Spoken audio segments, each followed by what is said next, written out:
Hi, my name is Tovio Roberts, and we're going to follow this tutorial that I have up here to make a simple paint app using the app framework Kivy.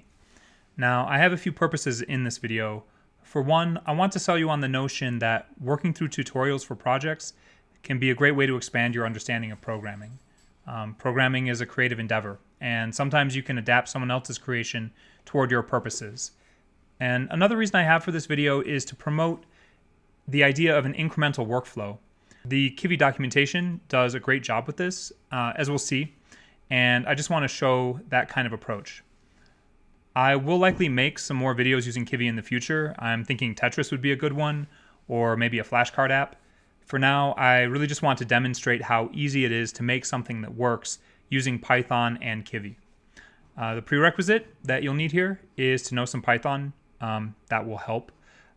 You'll likely want to have Anaconda installed, as we're going to create a new Conda environment and install Kivy before we get into coding. You'll also need a text editor. I'll be using VS Code for this. So I encourage you to read through this tutorial for what I'm about to do, maybe after or before. See the link in the description. I'll link this directly, but you can just also Google a simple paint app, Kivy, and it'll come up. There's some very helpful info in here about the structure of Kivy and maybe a little bit more about what our code's going to be doing. I'm not going to talk through all that. Instead, my plan is to walk us through writing code pretty directly with some minor explanation, because I think that tends to be more worthwhile in terms of you getting to a place where you can just make something. We're going to write a simple paint app following this tutorial. And the first thing I'm going to do is I'm going to make a new Conda environment. I'm going to call it Kivy demo, and I'm going to do that by just typing in the terminal conda create -- name Kivy demo. So let's do that, and it's asking me if I want to proceed. I'm going to click yes, and it looks like I have that environment set up. So I'm going to activate that environment, and you can see in my terminal, it gives me just a little snippet to go ahead and do that. So I'm going to copy that, conda activate Kivy demo, and my cat is attacking me. Come here. Okay.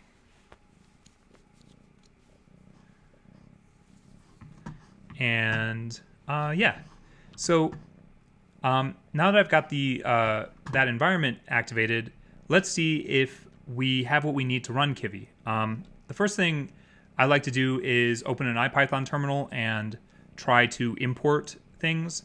And in this case, when I type IPython, notice it says IPython command not found. Well, it looks like I don't have IPython installed by default when I create a new Conda environment. No worries there. I'm just going to install Jupyter Notebooks, which will get me access to IPython. So I'm going to do this. I'll do conda install -c anaconda Jupyter. So I'm just installing Jupyter Notebooks into the environment that I just created. Oh, let's see if that goes. So once it finds the package, it will prompt you. Just select yes to proceed with installation, and this might take a little bit.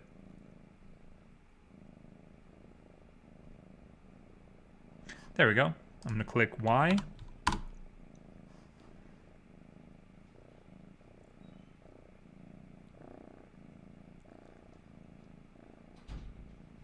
And to be clear, you could just try to import Kivy from within the regular Python terminal, if you just run Python. But I like having IPython available in any environment I set up. So it looks like that worked. It looks like IPython is installed. Let's run IPython and just make sure that it is. And we are in IPython. And now that that's there, let's see if we can import Kivy. Of course, it's no surprise that we can't, because we never installed it. We're going to go ahead and install Kivy in this Kivy demo environment. So I'm going to exit out of Python. And let me open up the documentation here. And we can take a look at how to use Anaconda to install Kivy. So I'm going to just search for Anaconda. And it says here, installation using Conda. If you use Anaconda, you can install Kivy with its package manager Conda using this snippet, Conda install Kivy-C Conda Forge. So I'm going to go ahead and copy that and put it in here.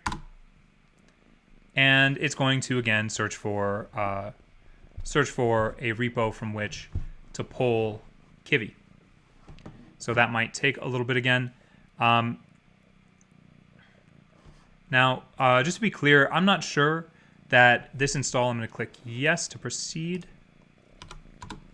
Just to be clear, I'm not sure that this install is actually going to get us the full version of Kivy or just the base version. I'm assuming just the base version, and that's fine. I'm not worried about that at the moment.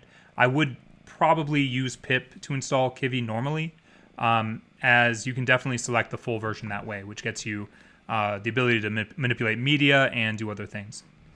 And I'm just going to go simple with this, because what we're doing here is going to be relatively simple, kind of out of the box. Okay, so I'm going to open. I'm going to go ahead and open IPython again. IPython, and let's see if we can import Kivy now. And it looks like we can. Looks like Kivy is working. So we can go ahead and get to coding. Now, I already created a folder here, delme Kivy demo. I put delme in front of folder names if I plan on deleting them later. And all this code, well, I'm going to do probably some minor modifications to the code as we go. But this is essentially just the code that is in their tutorial, and I'm walking us through it.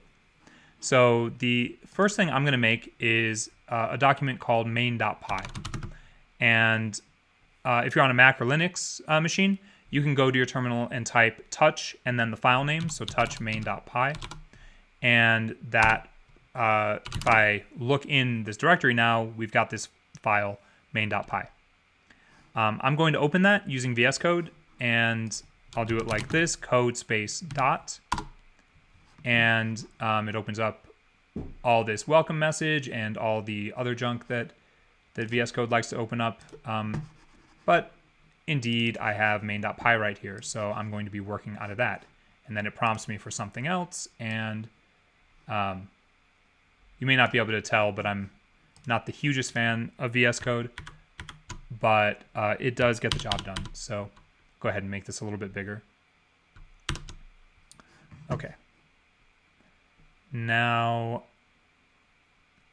let me just make sure I've got everything set up. Okay. So now I'm going to kind of just walk us through the tutorial. I'm going to make a scaffold for the paint app that we're going to make. And to do that, I'm going to import first the components from Kivy that we're going to need, namely app and widget. And if you want to read more about app and widget, read the Kivy docs. The Kivy docs look really good. They're really extensive, and you should be able to get a good sense of what app and widget are from there. So from kivy.app, I'm going to import app. And then from kivy.uix.widget, I'm going to import widget. Okay. So we're going to be extending the widget class with a new class called myPaintWidget. And so I'll define that. Class myPaintWidget. And we're extending the widget class. And I'm going to put pass in there. Pass is just a placeholder for future code. And we're also going to be extending the app class with myPaintApp. And to give you a sense of what this is doing, we're getting all the methods and functionality from app, and those are going to be available in the class that we just defined. So myPaintApp is going to have everything from app in it, and we'll be able to overwrite certain things or overload certain certain methods in order to make the thing that we want to make. Okay, so my paint app, and again, well, in this case, since this is the app itself, I actually want to build. I want to build my paint widget. So I'm going to go ahead and do that. Okay. And then I'm going to do this thing that I like doing, that a lot of Python programmers like doing. I'm going to make an if name main block. So we usually call these if main blocks. So if name is main, then we're going to just call that my paint app and run it. Okay. So I like using if mains in general, as I can define specifically what I want to have run in my file. There is no extraneous code. This is going to be what runs. It's going to call to my paint app and run this function, which is going to build the my paint widget. Yeah. So at this point, we actually have a working application. Let's run it and see what happens. So python main.py, and it looks like this. We're just getting a black window, but we can see that something is working. Yeah, so I'll go ahead and close that out. We can see over here, there's a lot of messages happening in the terminal. When I close this, this terminal process terminates, and we're back where we started. Okay. So let's make this do something now. I'm going to add a motion event by the name of onTouchdown. So let me put that in our paint widget, def onTouchdown. And for the moment, I'm just going to print what our touch looks like. Okay. I think that is going to be that's going to be informative of our next steps. So let's go ahead and run that. Main.py, and I'll bring this here. Now, if I click in this window, notice that we're getting a position. We're getting a YX position. So depending on where I click on this, right? If I click out here, this looks like what, 765 by 567. If I click in the top left, this is 28.9 by 576. If I click in the bottom left, oh, this is interesting. So in a lot of graphics applications, we see the Y value as being from the top. But in Kivy, they're doing something intuitive here. If I click in the bottom left, not only do we have a low X value of 11, we have a low Y value of 12. So they have our origin at the bottom left. That's really kind of convenient. That's really nice. Wow, that's cool. I didn't realize that.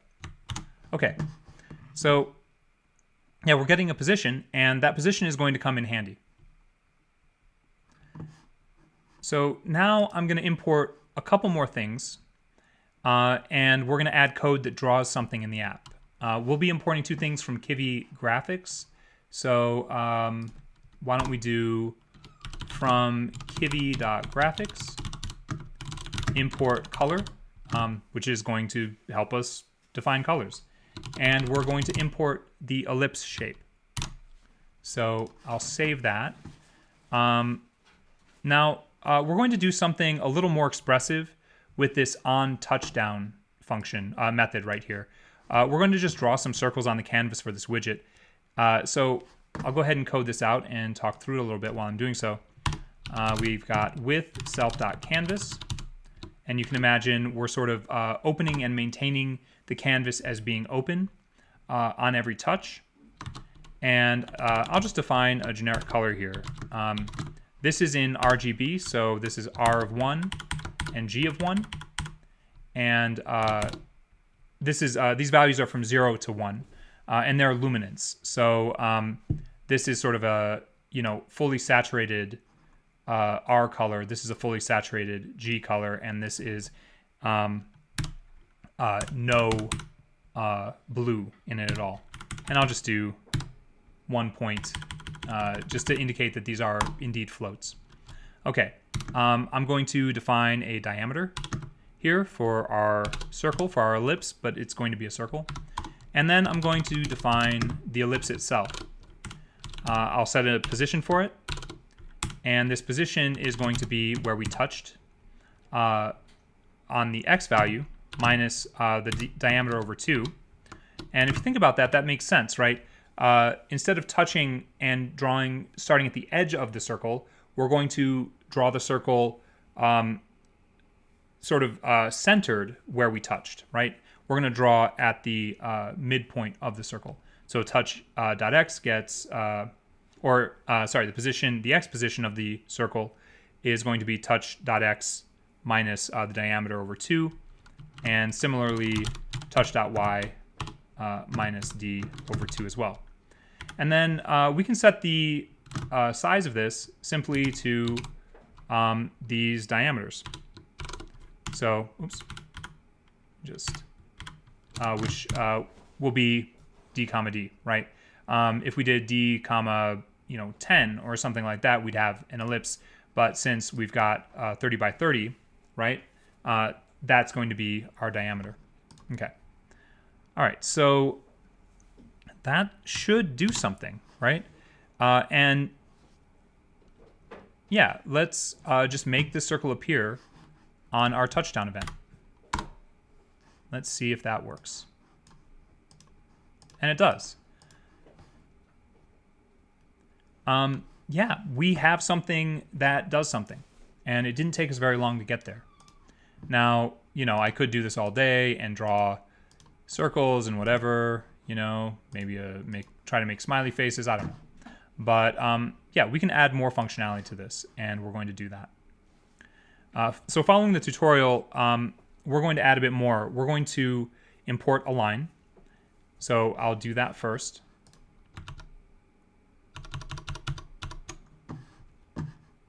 So we're getting color ellipse, and I'm going to put also line. And we're going to set the initial point of the line. I'm just going to do that down here. So let's do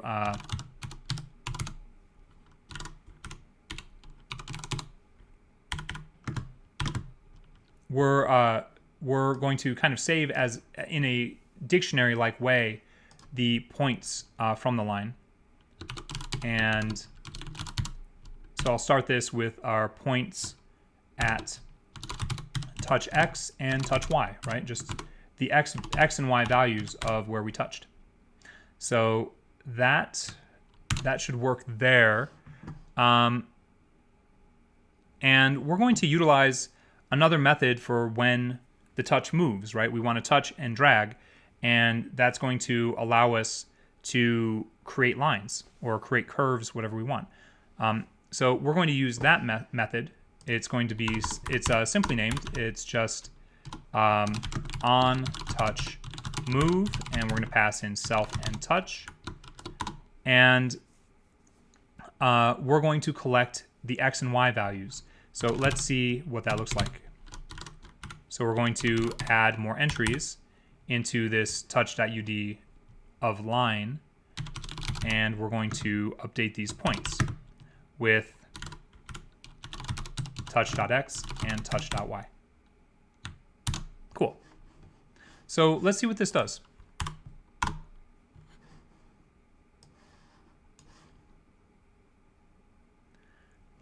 And let me click in here.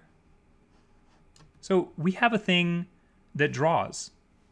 That didn't take long, right? So this also works with, I've got a drawing tablet here, a drawing monitor, and I can continue to fill this in. Now, I'm not a big fan of this ellipse happening. It's a little awkward.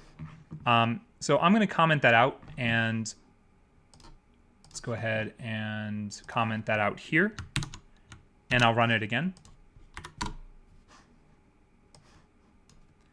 And now when I draw on it, notice this is basically, you know, it's a little nicer without those big circles, but this is basically a usable drawing pad.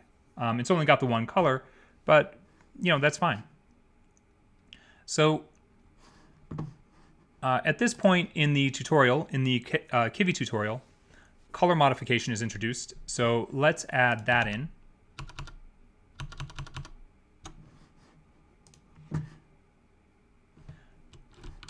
All right, so we don't really need to import anything else, do we? Oh, we do, actually.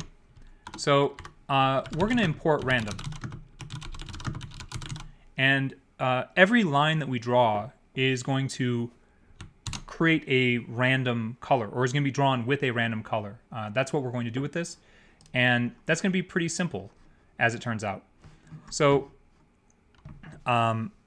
we can replace these explicit colors that we've defined with calls to the random module. And that's going to be very simple.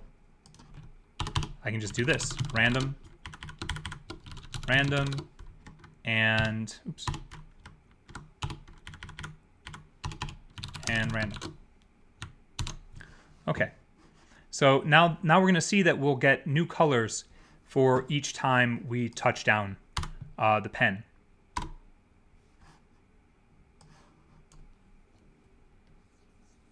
So we get that. Oh, there's another color. There's another color. There's another color.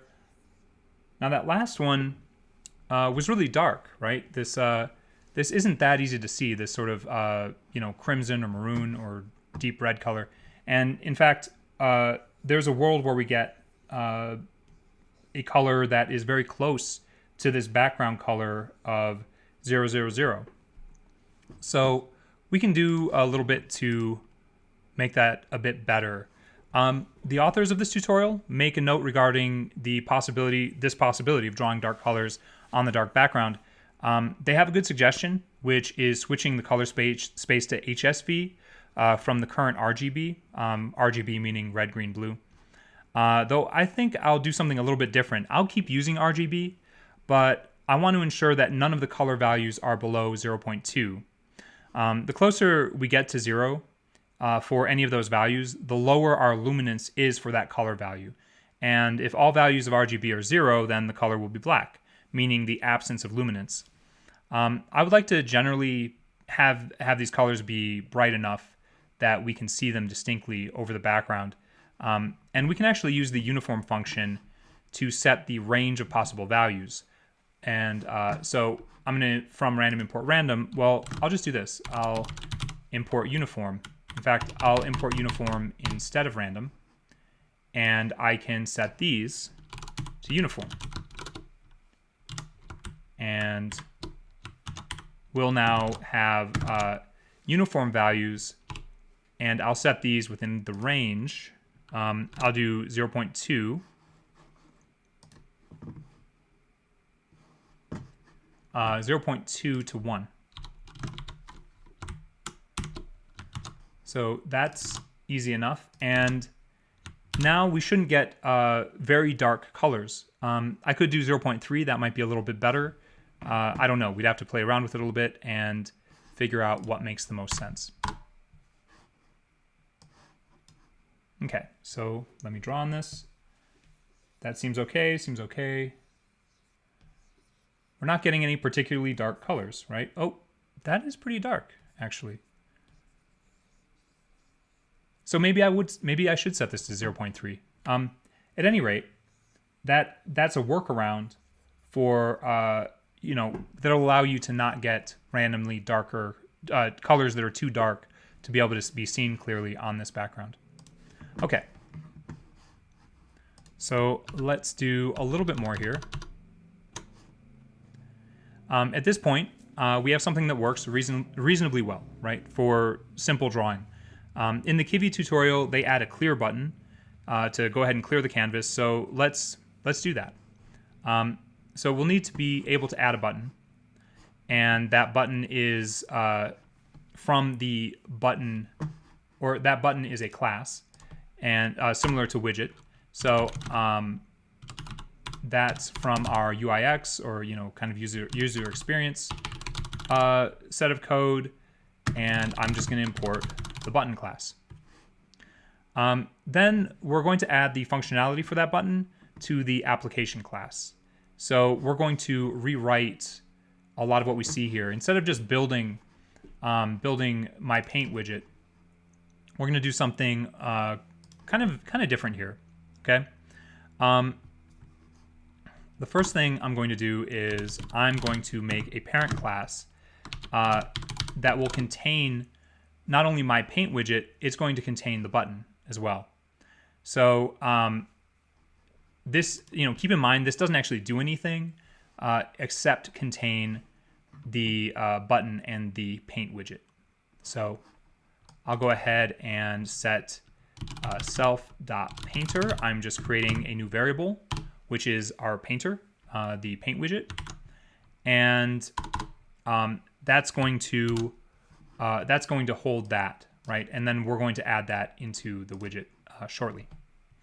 Okay, so we're going to define this button, and this is very easy in Kivy, right? So the text of the button is clear because we want to clear the canvas. It's just that, right? It's a button and it has the text clear. That's very simple. And then we're going to bind this to a certain event, right? And that event is on the release of the button. So you click the button. On the release of the button, we're going to clear the canvas. Keep in mind, we don't have a clear canvas method written yet, but we're going to write that very shortly. Okay, so from here, we can add widgets that live inside this parent widget, okay? So we're going to add two things. We're going to add the painter, and we're going to add the button. And that's just clear btn. Yep. And now we can return the parent that contains the painting thing that we've made, as well as the button that allows us to clear that painting thing. Okay. So what we don't have yet is the functionality that clears the canvas. So that's fairly straightforward, actually. We're going to make a clear canvas method. That's what's up here, self.clearCanvas. And of course, with OO programming, we call to self, and we're going to pass in the object. So what we're going to do here, we get that painter, right? Self.painter. And we're going to look at the canvas, and we can just clear it, just like that. So that's going to, that should work. And let's check it out. There might be some errors in there. We can maybe track them down if there are. So we've got this thing. Notice there's this clear button in the bottom left. That's pretty cool. Let's go ahead and draw on it. Yeah, we're drawing. Okay, clear. It clears. We can draw on it again. Clear. Awesome. So that works, and close it, and it closes neatly. All right. So now I want to diverge just a little bit from the tutorial, a very tiny bit, and experiment. I just want to demonstrate that you can experiment with these things and make something that looks more like what you want. I'm thinking the thing I want to do is I want to have a slightly wider line when I draw, right? Because when we look at this line is really, really thin, and it's kind of hard to see, right? It's very tiny. It gets pixelated in a strange way because it's probably just 1 pixel wide. So let's figure out how to make that a little bit different. So if I'm thinking about this, I need to ask the question, well, what do I need to modify? What do I need to look up? And if I'm using kind of the simplest approach, well, maybe there's something about the line object that we can modify to make this line wider. So I'm going to look in the documentation, and this is, I opened up directly the Kivy graphics part of the documentation. And let's look for line, right? So here we go, line.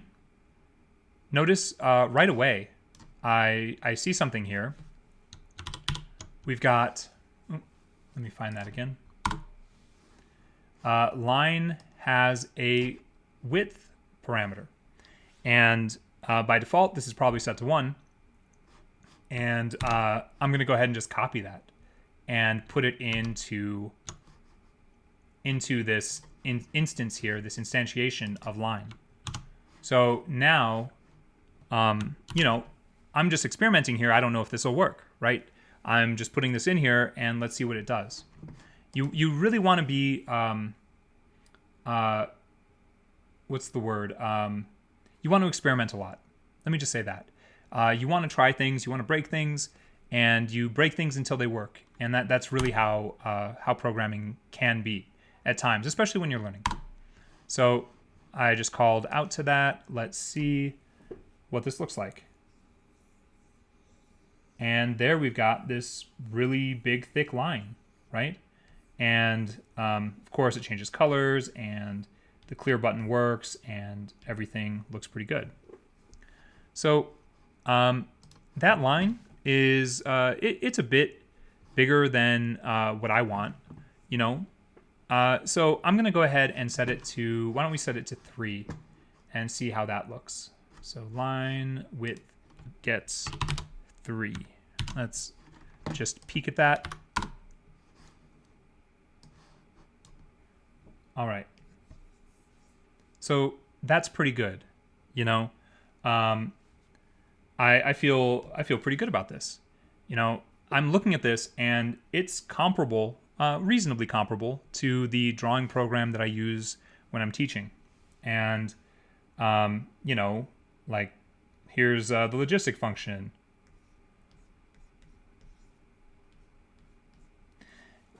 That's a lot of different colors showing up, which is fine. But you can imagine I might want to modify this a little bit. And that's kind of the point. I might play around with this later and hack it up into something that I can use on a regular basis, that I can teach class out of, because this is reasonably good, you know, for what I need. And, you know, maybe I don't want it to change colors this often. Maybe I want it to change colors every, you know, after a certain pause, a certain length of pause. Like maybe I want it to stay one color, and if I pause for more than 10 seconds, it changes to another color. That would be that would be a functionality I probably would want.